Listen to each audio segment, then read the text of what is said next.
Yan po siya ngayon mga ka-farmers. Bakante po yan dyan ka-farmers. Saka dito po mga ka-farmers.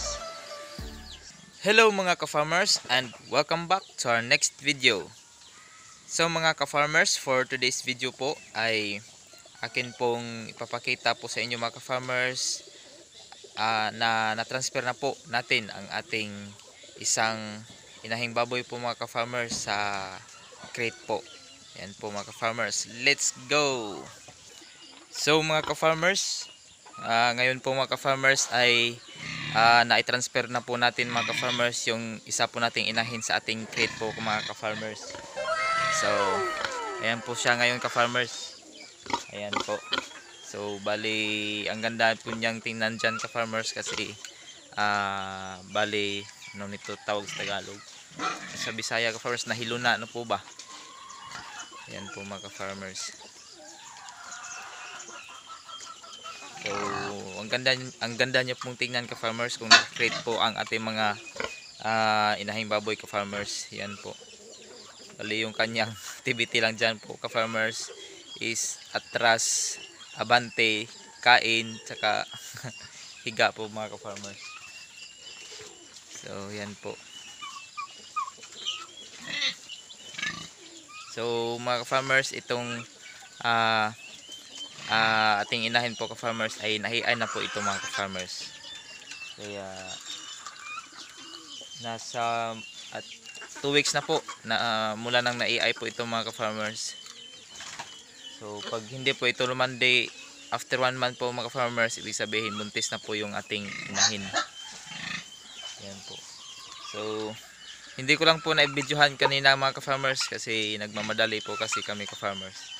Kasi may lakad yung kapatid ko po. Kaya hindi na po ako nakapag-video kung paano namin na i-transfer yung baboy na ito mga ka-farmers. So yung ginawa lang namin ka-farmers ay binigyan lang namin ng pagkain sa yung Tupperware. Tapos pinunta namin dito ka-farmers para dito siya papunta. So yan po ka-farmers. Tingnan nyo po mga ka-farmers kung sa bandang malayo po mga ka-farmers. So yan po. So bali 3 yung crate natin mga ka-farmers. Yung isa dyan natin sa gitna ilalagay, tapos yung isa doon naman po, doon. So doon po banda mga ka-farmers ay atin pa po yung po-flooringan para itong 3 ito ay ma-even po, magpantay po sila mga ka-farmers. Kasi yung bandang dulo na yun ka-farmers ay mababa, hindi siya mahaba, kaya atin i-extend po. So yan po. So bali dito mga ka-farmers ay parang relax na, parang sobrang relax po ng ating inahing baboy kasi kita nyo naman po mga ka-farmers ay open yung front na gate niya po. So yung hangin ay free po na makakapasok po mga ka-farmers. Ayan po, sobrang ganda niya po tingnan dyan mga ka-farmers. Organized na organized po pag naka-crate po yung ating mga alaga. Tapos mapapansin nyo po mga ka-farmers ay nasa gitna po yung ating inahin. Tapos bakante po yung kanyang both side, saka doon sa likod din po mga ka-farmers bakante din po yan. So dyan po yung kanyang mga biik, bali mag iikot-ikot dyan po sa palibot, sa kanyang paligid. Ayan po, dyan po yung mga biik nya.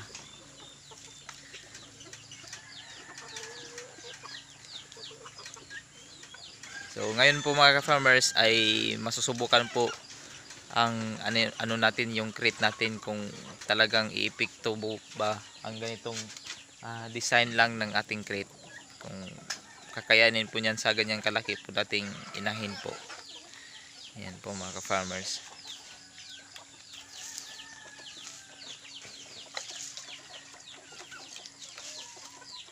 So papakita ko lang po sa inyo ng close mga ka-farmers ha. Let's go. So yan po siya ngayon mga ka-farmers. Yan po. Bakante po yan dyan ka-farmers. At saka dito po. Yan po mga ka-farmers. So nasa 1.5 feet po yung distance po nito mga ka-farmers. Yan po. Pati doon po sa ano ka-farmers. Doon sa likod. So itong dito sa itaas ka-farmers ay napakalaking tulong po niyan ka-farmers upang maiwasan po ng ating baboy na umangat po.